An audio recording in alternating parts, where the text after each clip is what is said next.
Councillor Perks to speak. Thank you, Speaker.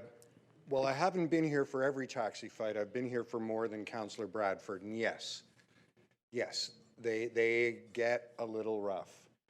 Frankly, though, this is one of the best iterations of it that I've seen.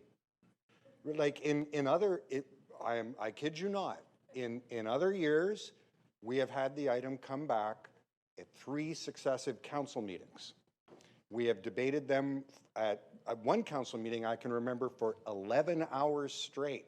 These are difficult and complicated issues. The way Torontonians move around the city is not simple. It is not easy. I foolishly set my alarm clock to the wrong hour this morning and had to call a taxi at the last minute. I'm always a transit rider. Accidents happen in your day, and we need complex systems for how people get around. And that's why these debates can be difficult and complicated. They touch our lives and the lives of the people we represent in so many ways. But some of the comments that have been made about how we come to decisions here deeply trouble me.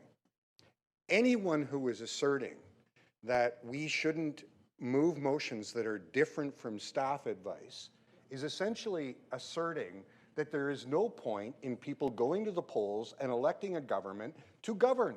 Exactly. We should just have the public service, who bless them do a very, very good job, operate without any political oversight or government at all.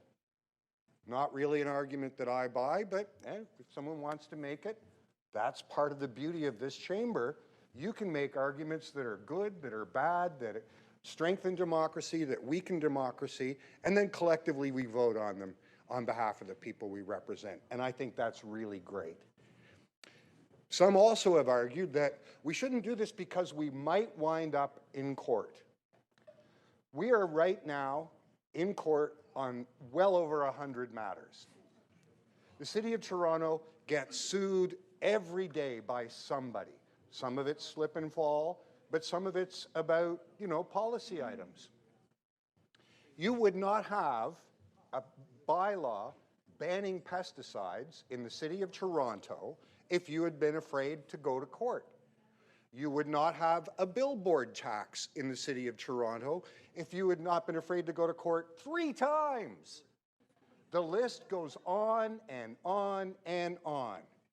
Sometimes, as a government, we have to take on powerful interests who are capable of going out and hiring high-priced law firms and fighting tooth and nail so that their interests are protected and not the interests of the people that we represent.